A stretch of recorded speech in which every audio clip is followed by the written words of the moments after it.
Hello, and thank you all for joining us today. My name is Ashley Mangum, and I am the project manager for Kids Mental Health Pierce County. We're so happy to have you with us here today for the first, hopefully, of many of our webinars designed and intended to help understand and support kids and families during a pandemic. Thank you guys all for being here. Having a virtual meeting, we know, has its own challenges, so bear with us today as we try to manage this new capacity and forum of having this forum virtually. To make this meeting go as smoothly as possible, we do want to have some basic ground rules. I would ask for every participant use the chat box to sign in for the meeting. If you could please provide your first, last name, and email, that will allow us to document your attendance, as well as being able to follow up to be able to provide future information regarding kids' mental health and our future webinars. Also, please use the chat box for any questions. We are going to allow the participants to present their information and the panelists to present, and we want to save the end for questions and answers. So if you did not pre-submit a question, please use that chat box to answer and ask any questions, and we will do our best to try to get to those.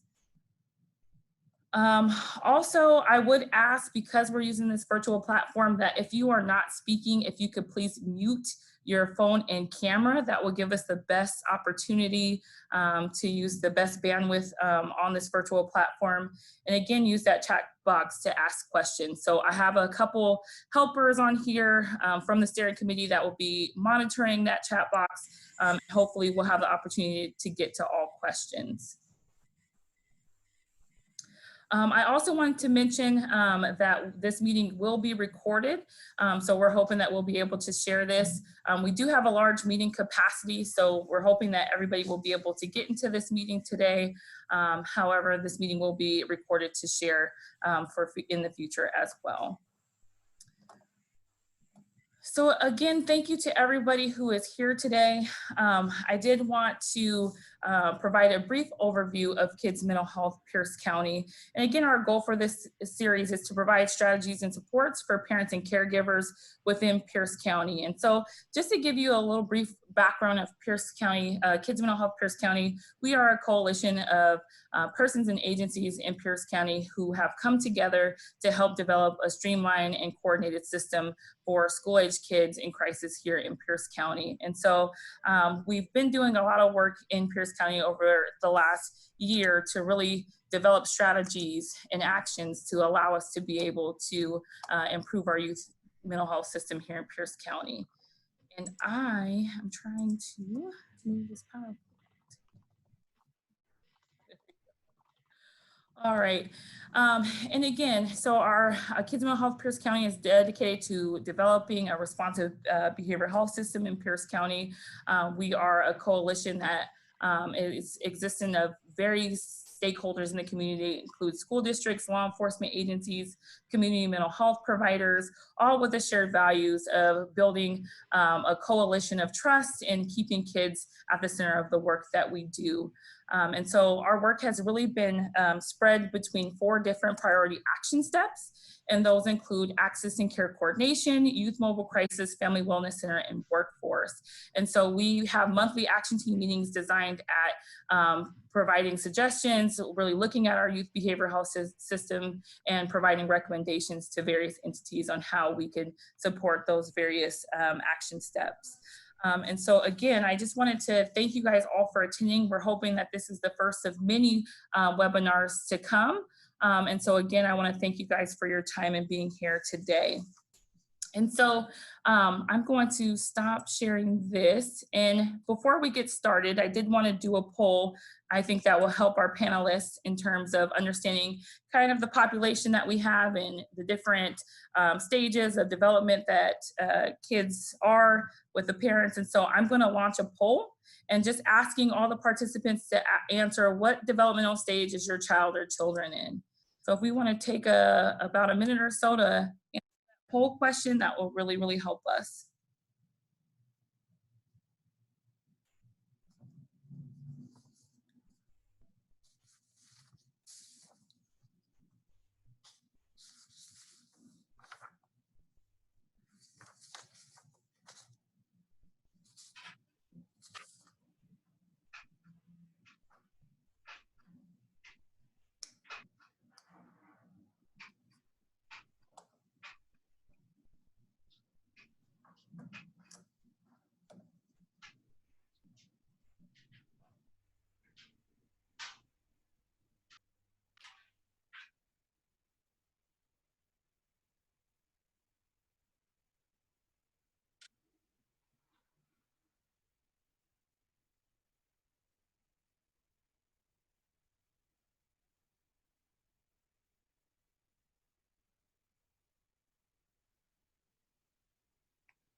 So it looks like we had 81% of people participate in the survey.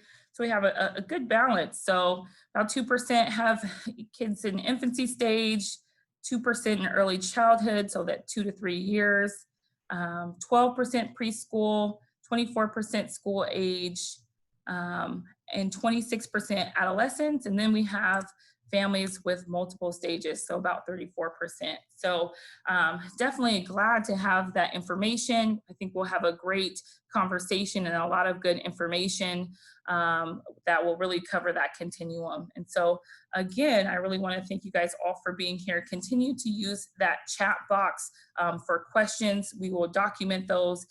Any questions that we're not able to get to during the meeting, we will make sure to follow up with you after today's meeting. So at this time, I'm going to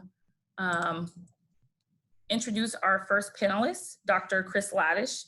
And Dr. Chris Radish, PhD, is the Chief Clinical Officer at Pediatric Behavioral Health and Behavioral Medicine at Marybridge Children's Hospital Care Network. Dr. Radish is a licensed clinical psychologist and a pediatric neuropsychologist and joined Multicare in 1996. Dr. Radish's areas of expertise include pediatric psychology, neuropsychology, brain injury, autism, neurodevelopment disorders, and gender-affirming healthcare. Dr. Radish serves on the steering committee of Kids Mental Health Pierce County Collaborative and the Multicare Workforce Violence Prevention Leadership Group. She is passionate about improving health equity and access for all children in need of behavioral health care and supporting our teams who provide care to children under difficult circumstances. Prior to joining Multicare, Dr. Radish obtained her doctorate from Washington State University. I'm sure there's some cougars in here somewhere. And completed her internship and fellowship at the University of Washington and Stanford Schools of Medicine. I'm sure there's some dogs in here too. Dr. Radish resides in Renton, Washington with her wife and their 2 teenage children. Dr. Radish enjoys traveling, biking, and creating adventures with her family. I'm so happy to have Dr. Radish as a part of our steering committee as well as on this panel. And so I'm going to turn it over to Dr. Radish for her presentation.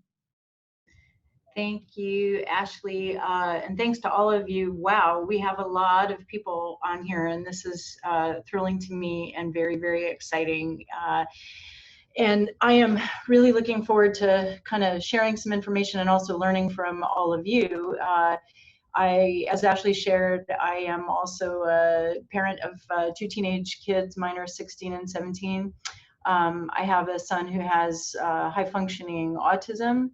My spouse has low immunity related to health conditions, and so related to the COVID crisis, I've got 3 at home, working through homeschooling, etc. And I am the one here working on site. A few quick messages that I want to start with. Certainly, you know, this first slide is somewhat in jest. I'm sure most of you recognize Oprah. But it's also in all seriousness that this has really taken a big toll on everybody, and there's a lot of expectations that I feel have been put on parents related to this COVID crisis, which brings me to the real first content slide that I want to share, and that's this. Truly, I want you to hear today, if you walk away with anything, that families, parents, the kids are also the superheroes of this COVID story. I think there's a lot of very appropriate media being dedicated to the healthcare workers, the first responders, people on the front lines, people keeping our grocery stores going, our transportation moving forward, etc. And that's incredibly valid. But the rest of us are being responsible for keeping that curve down, for staying home, for managing what's going on in our households. And I think that is equally as important. In addition to that, I think it goes without saying that parents you're all at home managing your own anxiety, life changes that COVID has brought to you. For many of you, impact to finances, impact to your jobs, concerns about your kids and what's going on with their schooling. Many of you may have been affected by COVID related to the disease itself. And in addition to that, and in addition to being parents, you're being asked to now assume the role of teacher, counselor. Some of you are becoming music instructors, best friend, social secretary, special ed support person, and even information technology support as seen through working the WebEx here today. And you're doing it, and you're here. And so I really want you to start out today by hearing that you are also the superheroes of this story, and I want to encourage you to share that with your kids, because I think it's really important that we all start there and understand that while we feel victims and prey to what's going on and oftentimes housebound, we also should feel empowered that we're making this curve change related to the impact that we're having, and it's taking all of us together. Now you may hear that and be thinking about, my saying that you're a superhero, and what you may be thinking is related to this next slide, if I can get it up, which is that you look more like this, that you are not always put together, that you are not always feeling in a great mood about what you're doing, and that being a superhero isn't always perfect or pretty. And I would hazard a guess that it's rarely perfect or pretty. And that is to say that you should never ever diminish the work that you're doing because of how it looks in your household. We all have unique circumstances. We all have unique situations. And it's important to remember that as we go through. I can share a small just blip on my screen from a long time ago. When my kids were 3 and 4, I remember quite succinctly my son was getting early intervention excuse me, at home related to his own autism. And I completely spaced the fact that we had a speech therapist that was due to arrive at 8 o'clock in the morning one morning. And I awoke to my 3-year-old in a diaper by the bed telling me that someone was downstairs, as the dogs were barking, as my son was standing in his bedroom without his clothes on, shouting, "Not naked, I don't want to have to see her naked." And came down in my bathrobe with this lovely speech therapist very patiently saying, "Hi, Chris, did you forget that today was speech therapy day?" Which indeed I did. But we got through it. We got my son clothed, my daughter's diaper changed, speech therapy went on, and I looked a little bit something like this in the slide that you're looking at. So again, to recognize that we're all in these trenches together, and we're all working through this together at various stages. And this brings me to this slide, which is to remind everybody, and I think we have now over 200 people on this WebEx, that we're not alone. I think it's really important. We've been hearing the phrase social distancing, social distancing, social distancing. That is not meant to mean social isolation. If anything, this is a time for social outreach. And so I really want to encourage you, both for yourself, for those that are in your neighborhood, for your friends, for your family, to really consciously reach out early and often and more frequently now, because that's really what's going to keep us all going. This is going to be a long time coming still, and I think it's important that we continue to use the opportunities that we have to reach out to one another. I'm going to shift a little bit now and to more of the heart of my presentation and talk a little bit about sort of the stress response of this and what's going on in our bodies and in our brains to kind of set the stage for how we might want to address those things. So, in terms of how our brains are responding from an evolutionary perspective, I think it's important for us to kind of know just some basic knowledge that we've kind of evolved over life and developed from a hierarchical perspective. That is to say that our primitive function of brain development, which is kind of over here, I guess if you can see my mouse, in this cerebellar region. And the cerebellar region really manages basic reflexes, automatic functions, our balance, our heart rate, our pulse, our breathing, things that we don't think of, things that we don't really have to put time into, that are just kind of happening in the background, but are vital survival functions. And one of those, which I'm sure most of you have heard about, is this fight or flight, and some will say fight, flight, or freeze response, which very, very early primitive forms of life relied upon in the times of dinosaurs and saber-toothed tigers to really know what to do in a moment without even registering, just to either get out of the way, fight back, or freeze and hide. And that still gets triggered to us in the current time by situations like this, where we feel like our livelihood might be threatened, or our children are threatened, or there's illness that's threatening our families. As we've developed over time on the upper end of the spectrum, and I'll point with my mouse here, we've got our neocortex, and that's the most evolved form of our brains, which is really unique to higher mammals and humans, and really is not fully developed until we're into our mid to late 20s. So your kids are still having that area of their brains develop. And that area of our brain is really responsive for are responsible rather for planning, for our logic, for our reasoning, for multitasking and knowing what we should attend to when, and for helping us evaluate and sort of coordinate our responses to things that are going on in our life. In between those two sections is the emotional center of our brain. The structure that's most impacted is the amygdala, and also our hypothalamus relies there.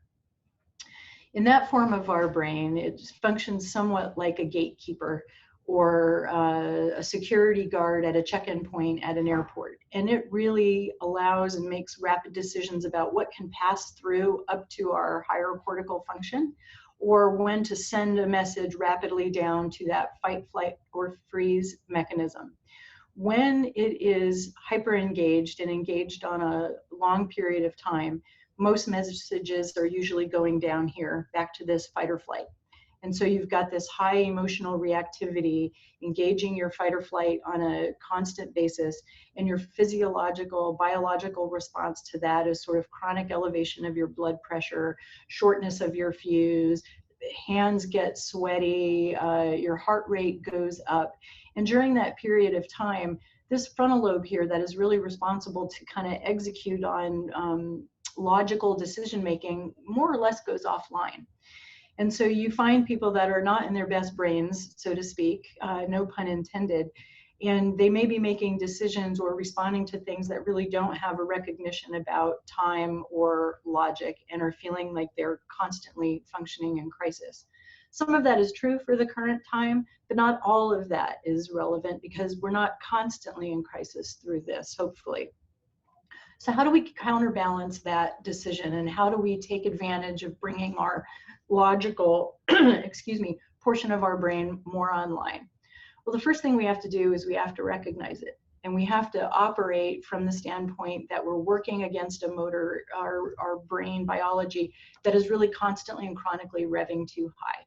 And we have to fight back just as hard to bring that motor down. And so I would, recommend that multiple times throughout the day for parents, and if we can recommend for our kids, that we sort of take steps back. We take a big breath. We kind of assess the situation. We give our sense a moment for that sort of higher brain functioning to come online and to recognize, okay, I can get through this moment. My kids might be yelling, the speech therapist might be downstairs with the dogs barking, but the saber-toothed tiger is not coming. I'm going to get through this, and I can do this. And in that, allow your sort of inner coach or your inner cheerleader to come out, your best friend, your parent, someone that you really recognize as always having your best interests at heart, and channel their voice and kind of coach yourself, use that cognitive behavioral strategy to kind of give yourself some positive messages that you too will get through this. I recommend, now this is kind of when we're in a stressful response, but I recommend that, we need to work really hard against our anxiety right now, and we need to work to keep those biological mechanisms at bay as often as we can. And so I would suggest that you find around your house things that you frequently touch or do, and that you use that as your reminders to kind of take a breath, take assessment of yourself, take 5 seconds to remind yourself that you're okay, and then make the next step.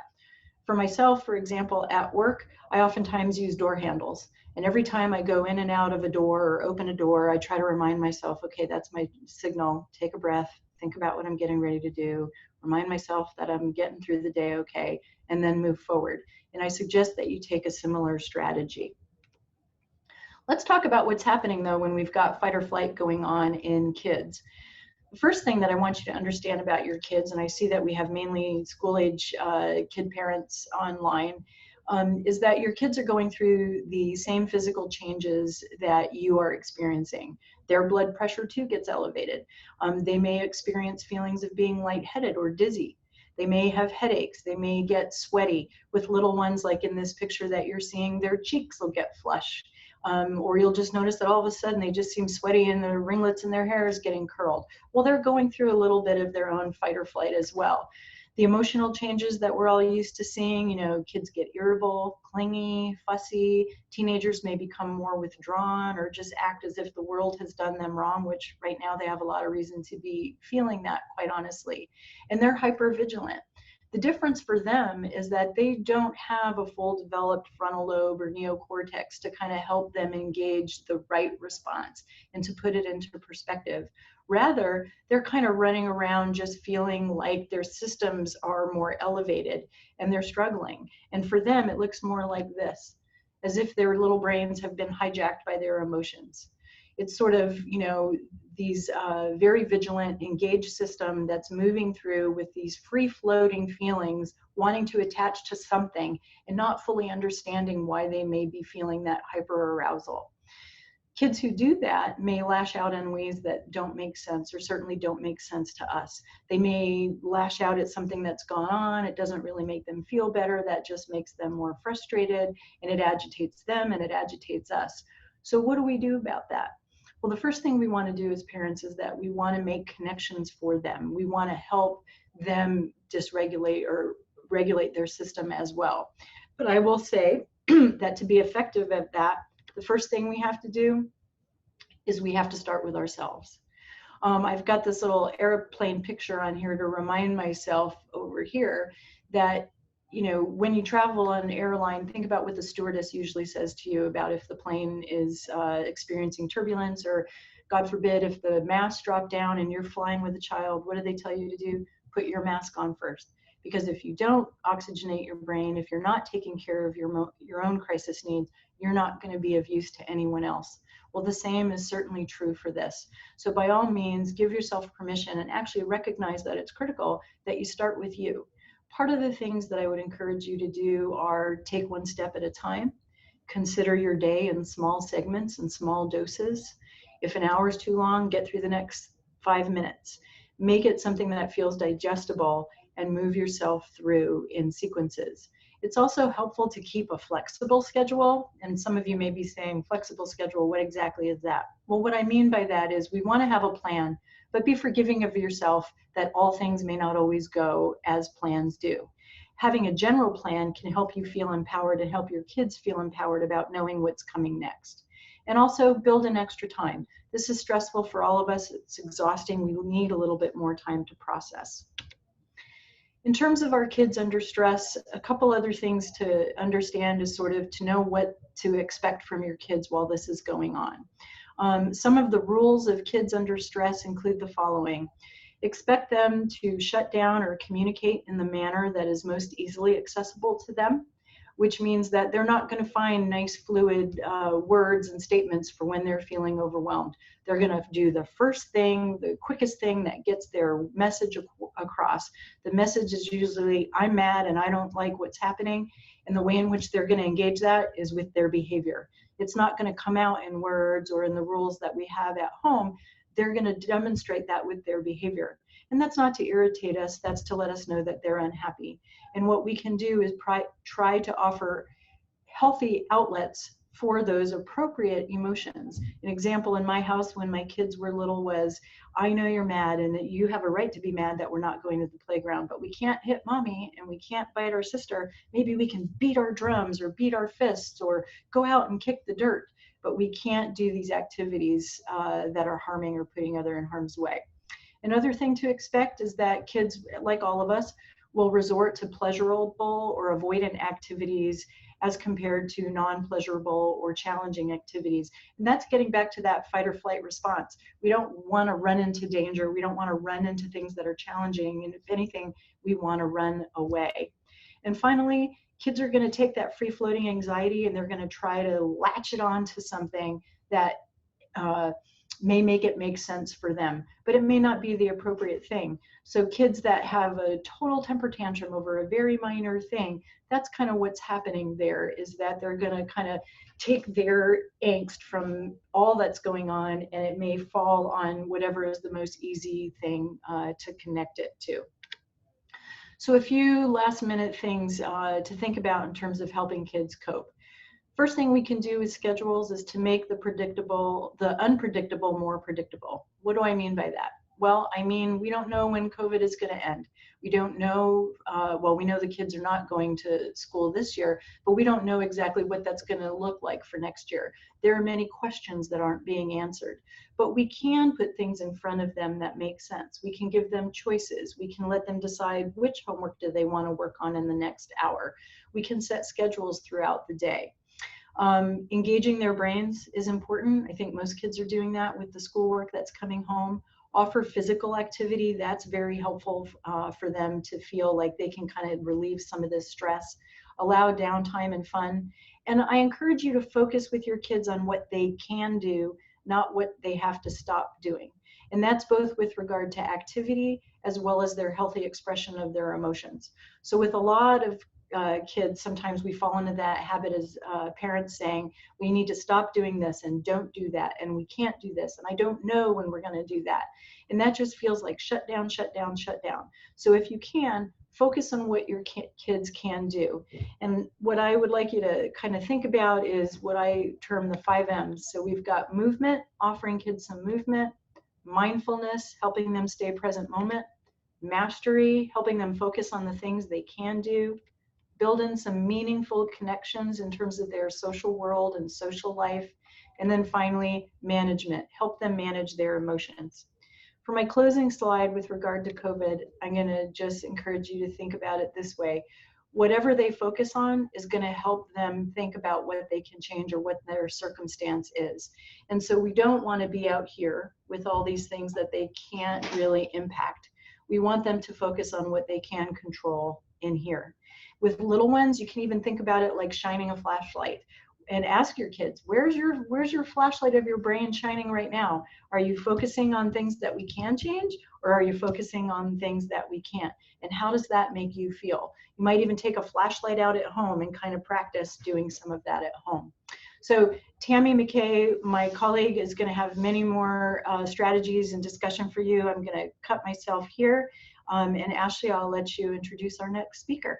Thank you. Thank you so much, Dr. Radish, for that information. And Dr. Radish will be here for the remainder of the presentation. And so if there's any questions, please use the chat box to ask those questions, and we will make sure that we're documenting those. Also, for anybody who's joined us, welcome and thank you for being here. Again, if you could type your name and your email in the chat section, that way we could document, as well as send out all the documents from today, as well as additional information. What we're hoping is this recording, as well as the PowerPoints that you guys are seeing today, will be uploaded to our website, as well as if we have your email, we'll be able to send that out as well. So again, thank you guys all for utilizing that chat box. At this time, I am very excited to introduce our second panelist, Tammy McKay. And Tammy is a licensed marriage and family therapist. Tammy completed her graduate training at Pacific Lutheran University and has worked with children and families in a variety of settings prior to coming to Marybridge Children's Hospital in 1993. Tammy has worked in the emergency department, inpatient medical unit, our PICU, and several outpatient clinics. Last year, Tammy moved to a position as an integrated mental health therapist at Wood Creek Pediatrics at Marybridge Children's Hospital. Tammy sees children and families for therapy for a variety of mental health and behavioral concerns. Tammy was one of our go-to people that we thought of in the community that would be a great addition to our panel and share information with the community. She's also adjusted really well to using telehealth and engaging with the youth and families that she's serving. So at this time, I'm going to transition over to Tammy McKay to share some additional strategies with us.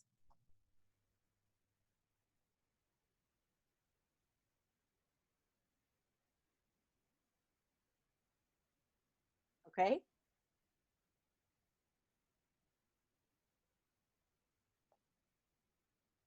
Amber, can you hear me? I can hear you. Okay. Okay. So thank you very much for asking me, and thank you to everybody who is taking time out of their day to participate with us. I'm going to start out by giving a few sort of guidelines for coping strategies, and then spend a little more time focusing on sort of a format for thinking about things that you may want to do and making decisions for your own family during this very strange time. We've talked a little bit about maintaining a routine, and a lot of the families that I'm working with right now are trying so hard to keep a good routine that they're getting worried about going to bed half an hour late or whatever. And so part of this is trying to help kids stay in a good sleep and wake cycle, having them get up and get dressed in the morning, let them help plan part of the day. They're used to going to school for 6 hours, but they're not sitting and getting academic instruction for 6 hours. And I'm finding that a lot of parents are struggling with the amount of time they need to spend and making sure that their kids get the same education they would in school. So we're going to talk about a little bit later, trying to keep some perspective. But right now, having a routine that's flexible, but it's helpful.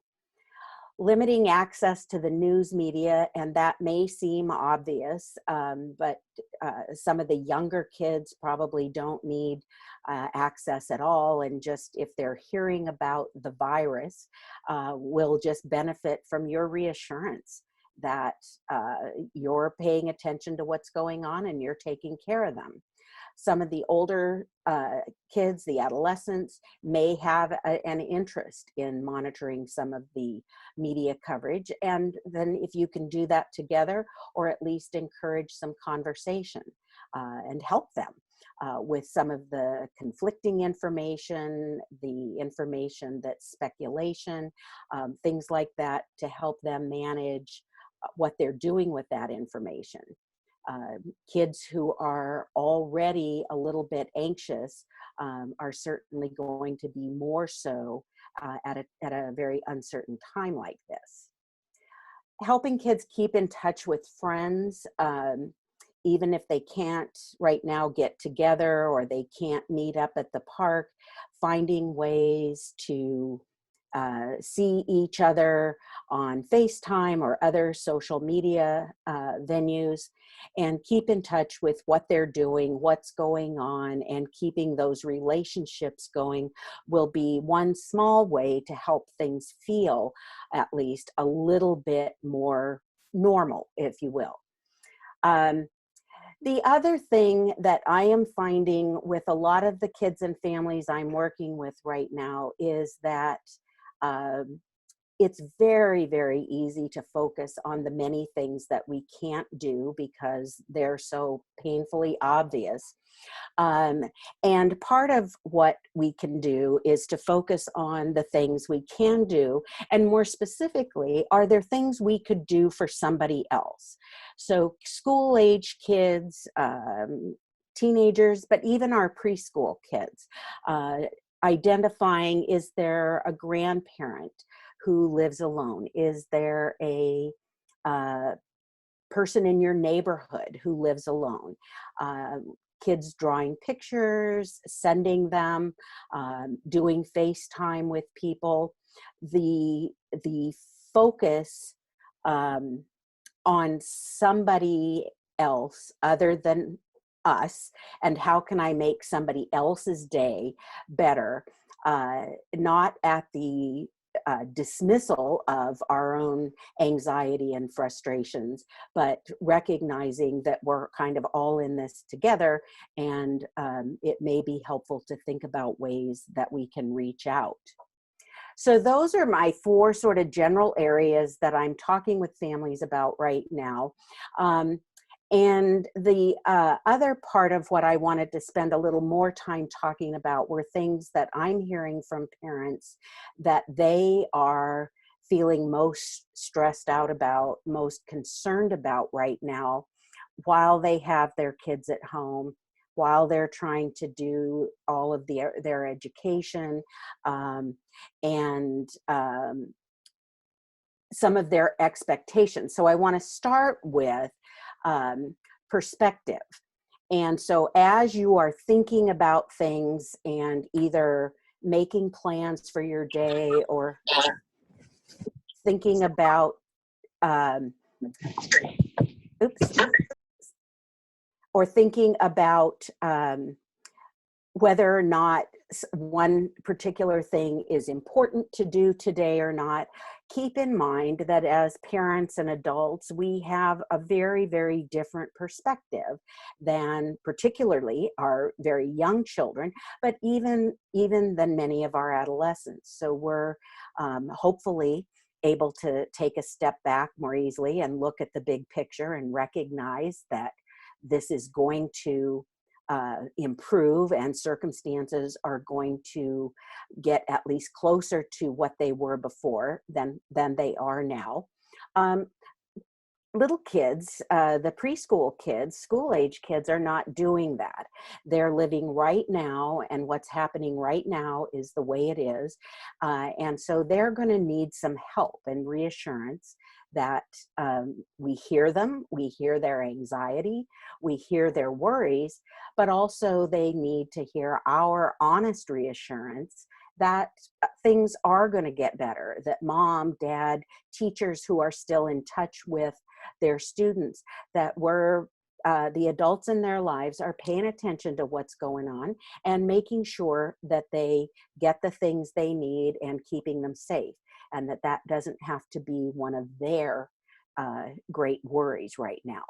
So perspective is important, mostly important for us as adults to remember that when we look at how children are reacting to things right now, when we're looking at their behavior, when we're looking at them being overwhelmed by either the schoolwork they have to do or the tension in the general level of tension, be it at home or just in the community right now, helping them connect the dots and take some perspective that we're going to get through this, but that parents are there, teachers are there, they're walking with them, and we're going to help them get back. So perspective is important. The other big area that may be even the most challenging thing that I'm finding parents dealing with right now is setting expectations. I have been struck by the incredible pressure that parents feel to make sure that they are doing their absolute best by their kids in terms of their education, and making sure that they're not falling behind, that they're keeping up with their math, that they're keeping up with reading and other subjects. And during that are finding that there are days that, wow, it's just not coming together the way they had hoped. And part of setting expectations is to kind of take a look back, because we weren't perfect before, and our routine wasn't perfect before, and sometimes the kids went to bed late before, and sometimes we didn't get something accomplished that we had planned, but we're doing the best we can. And the notion that most of us, most people are doing the best they can, and that looks different from one day to the next.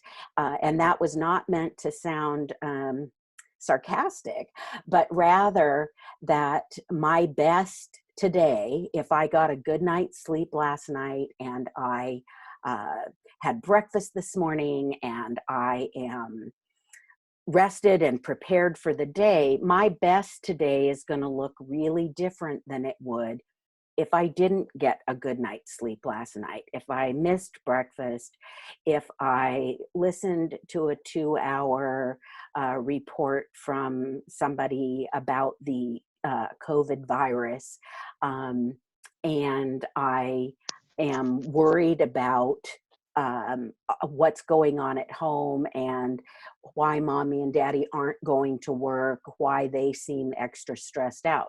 So important to keep in mind that some days are better than others, and our best, doing our best, doesn't always look exactly the same. Our best today might not be what it was 2 months ago, and yet that's what we're doing, and we need to have a little bit of grace for ourselves and for our families. The other thing that I think is helpful for people to consider, so when you get to one of those moments where the kids are fighting you about whether they're going to do homework, I'm not used to doing this much work at home, I don't want to do it. What's our goal and what's our priority? Sometimes as the adult, we've got to take a step back and say, you know, gosh, maybe they've done really well for the first 3 days this week.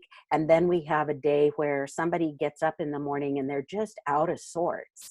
And is it the end of the world if we take sort of perhaps call it a mental health day, but if we just take a break for part of a day or all of the day?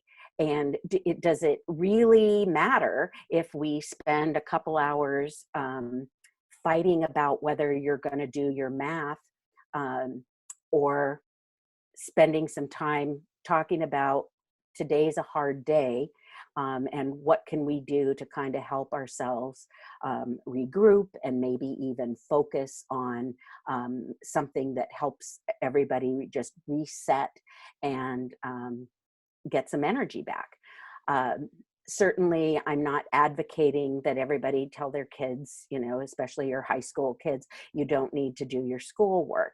But I think having a goal and a priority and understanding that those change,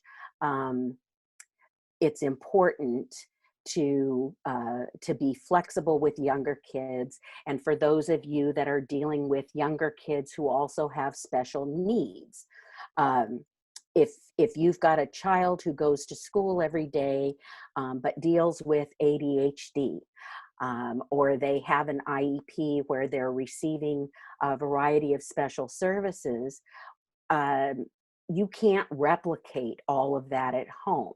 So recognize that you know your child, break things down into what's reasonable, and also recognizing that our goal or our priority for today, man, it might just be getting through the day and everybody's still safe and mostly happy.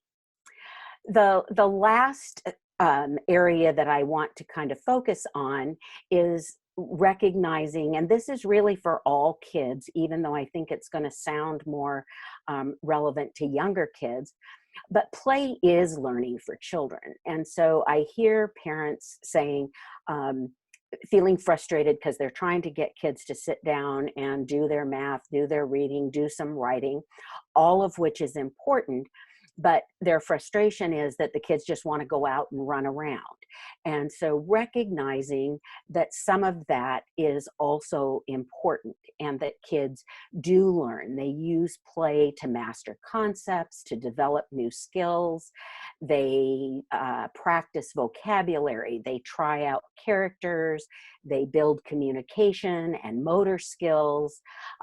If parents and kids can play together, especially when we think about things like child-directed play, we can really help kids build things like confidence and sense of competence and help with positive social skills. So I think recognizing that play is not a waste of time and it's not always detracting from learning, that for many of our kids, it is part of learning. The other thing that some parents are finding where they have children who are having trouble sitting down and doing focused schoolwork is let them help with cooking if you can. Can they help with reading a recipe, using things to measure, bringing math and things into that as a way of sort of indirectly introducing and exposing them to learning without it being so formal. So those are sort of some quick and very broad guidelines that I hope are helpful to you in thinking about as you're trying to get through your day with kids. When it isn't going perfectly, how can we sort of take a step back and recognize that we're doing the best we can, it looks different, and that we're all going to get through this, and everybody's going to go back to school in the fall, hopefully, having been through the same or similar experience. Thanks. Thank you so much, Tammy, for that. And I just want to share a comment that was placed in the chat from Importer that I think is just really impactful and really goes to the theme of what we were trying to provide today was really just a space to give parents grace and feel and know that we know how you're feeling and all the stress that's on families. But I just wanted to share this comment. It says, as an educator, I cannot say this enough. Families need to hear that teachers have superpowers and no child is behind or ahead. When we return to school, teachers will help get children where they need to be. What makes it hard for teachers to teach kids is when they are traumatized from experiences like a pandemic. Families need to love, laugh, reassure, and comfort their children during this time. Social and emotional concerns are paramount. I really appreciate that comment. And I want to open up the question and answer section. So I'm going to invite Dr. Radish and Tammy back. And so I do have some chat questions as well as some pre-submitted questions for Tammy and Chris. The first question that was asked, are there resources listed on your page locations that are currently accepting new clients? Do you have any other list of agencies taking on new clients during this time? And I wanted to provide some information regarding that. Kids Mental Health Pierce County has had the opportunity to collaborate with other community stakeholders right now through the Pierce County Community Response to COVID-19. And they have recently stood up a behavioral health pod that is really essentially to look at the behavioral health response during COVID-19. And so through those efforts, we have identified South Sound 211 as the central coordinating entity that will be keeping up-to-date information about providers during COVID-19. And I'm hoping through beyond that, but at least for COVID-19, that is going to be the best place to get updated information about service providers, who's accepting new patients. I believe that they have the ability to make that determination on both Medicaid and commercial insurance. And so they are doing daily efforts to keep that database up to date. They have 2 behavioral health navigators. And so 211, in addition to those basic need resources, is going to be a great place to get information about updated behavioral health resources during COVID-19. Chris and Tammy, do you have anything that you guys want to add to that question as well? I don't, because I think that was something that needed to happen. I'm glad that you guys got that together because it's very, very overwhelming right now for parents to start calling and hearing that places don't have openings. A lot of us are doing virtual visits. And so having a clearinghouse so parents have a place to begin where information is being kept up to date, I think that's the best route to go. I was just going to say the same thing. I think that what parents don't need right now is to have to try to navigate 4,000 different phone calls of a very complex system. And I'd rather see us as providers getting information to the 211 system so that parents can just have a single place to call, or a warehouse, if you will, to find out what's available and what's out there. And I know, Ashley, that we've been coordinating some of the information that we get onto the Kids Mental Health Pierce County website that I saw you put up. And so I think that's another great place to look and to pose questions about needs, because we have such great representation from throughout the community that we can kind of try to collate this information together and get it out in a broader form for everybody. Thank you. And we will continue to provide those updates and resources. There are a lot of COVID-19 specific resources that have been uploaded to the Kids Mental Health Pierce County website. Specifically, there was a question around grief support. Mary Bridge Children's Hospital's child life specialists have done a really great job of providing some tools around how to provide support to kids with parents and relatives who maybe have a hospitalization or are suffering some grief. So those resources will be available as well. So another question, and maybe, we got a good look at the different stages of parents here, but can you talk a little bit about what stress looks like for kids at different ages and stages, and what some parents could be looking for to identify maybe some nonverbal cues that kids are enduring stress? Sure, I can start with some of that. I think as parents, I would say, first of all, you're probably experts on that by now. I think the way I would choose to answer that question is to kind of know in the back of your mind that behavior is communication. And one of the things I had said earlier is that, when kids are misbehaving or behaving in a way that feels not in sync with what's going on, it tends to be some form of communication. And we may not know why or what that is attempting to communicate, but that doesn't mean that it's not happening for a reason. And so I really want to encourage parents to, look to get to the heart of the why. Often it's the emotion, right? As one of my slides had said, that kids will resort to the way to get the message out the most quickly. And as an adult, the example I often give is, if I went to a foreign country where I didn't speak the language and I was trying to communicate with somebody, I would immediately start behaving, right? If my words were going to fail me, I would respond with my behavior. But I'm not behaving in a way to agitate a situation. I'm behaving in a way because I'm trying to get a point across. And so remembering that with kids, I think if we can, and very helpfully, if we know what the emotion is behind the behavior, starting there will often help diffuse a situation just by calling it out, saying you're angry, you're frustrated, this is a really hard situation. Oftentimes that can move a kid from anger to tears, or from, to just kind of settle the child down. I think with little ones, I would say that I would expect it more to look like just behavior, clinginess, need for parents around, a lot of the why questions that little ones do. I would also expect little ones, like they tend to do, to kind of easily move on from one thing to the next. It's here and it's a crisis, and then they're moving on because their life is really in the minute, in the moment. As kids get older, they're holding on to more of it, and it may build up, it may fester, things may be there for a longer period. I would expect your kids to demonstrate the behaviors that they usually demonstrate during stress, and potentially more of it.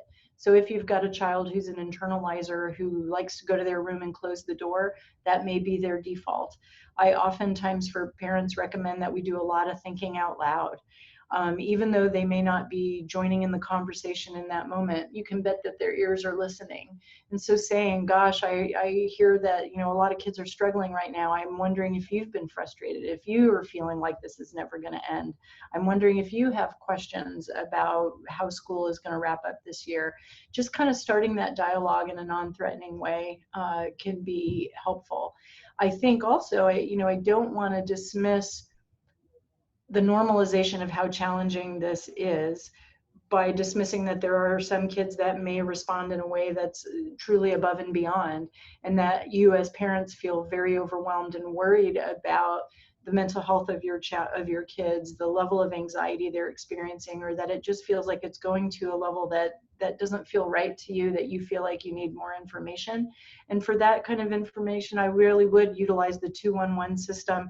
At Mary Bridge, we're taking referrals for kids who are struggling with COVID-related anxiety, COVID-related depression. So you certainly will have that information up on the Kids Mental Health website for you to get access to as well. So I think in terms of what we'll see at different ages, I think you'll see what you typically see, and then maybe a little bit more of it. And I would recommend that, with real little ones, this may be the kind of circumstance where we may see some regressive behavior, not aggressive, but regressive. So kids that are having toileting challenges, kids that are having issues about going to bed. I would also expect kids to ask via their behavior for you to demonstrate that you still have control of their worlds. So a lot of limit testing. Kids may sometimes feel like, well, everything's kind of fallen apart. Do I have to eat my vegetables still? Do I have to do this still because I don't go to school anymore? What else is going to change? And I think if we can kind of demonstrate via our behavior that we've got it all taken care of, that will be helpful. Thank you, Dr. Radish. And we are coming up quickly on 4 p.m., so I want to be mindful of everyone's time. Tammy, did you want to share any final thoughts regarding that question? And I want everybody to know we are seeing the questions that are coming through the chat, and we'll be able to follow up after this webinar for today to answer those questions. But Tammy, did you want to add any final comments? You're muted still. Have to unmute you. There we go. Okay. I'm not seeing the whole thing in the chat box, so I'm not sure I have seen everything that came up, but a couple people have commented, or it looks like they're asking about depression and anxiety. And I guess the only thing I would add is that the treatment for depression, anxiety in the most basic way at any point is, for anxiety particularly, helping kids tolerate things that are not tolerable for them. So helping them manage. It isn't that we're going to take this child who has a tendency to be a bit anxious and make them not anxious. How do we help them recognize that they can tolerate a little bit of this, that they have good support? For kids that we're talking about depression, we're trying to get those kids to do things before they feel like doing them. And that's still the approach. The challenge right now is that so many of the things like activities and places they can go are not as available. We just have to be a little more creative. Thank you so much, Tammy, and thank you so much, Dr. Radish. This was a great wealth of information and strategies, and I think it's just starting the conversation. And as we mentioned earlier, we're hoping to continue this series. And so before we log off today, I want to get some input from our participants today in terms of ideas for future poll opportunities that we could have through Kids Mental Health Pierce County. And so I'm going to stop this. Let's see. So for future panels, I just wanted to get some responses from our lovely participants today to see what topics you would like to see featured and how often. And so for that other option, if you don't see something in there that sparks your interest, please email me. My information will be on the website as well as the follow-up information. And so any ideas that you have for speakers or subjects, please do not hesitate to share them. Once again, thank you guys so much for being here today. Kids Mental Health Pierce County continues to be focused on providing supports for children and families during this time and continues to want to be a support for the county.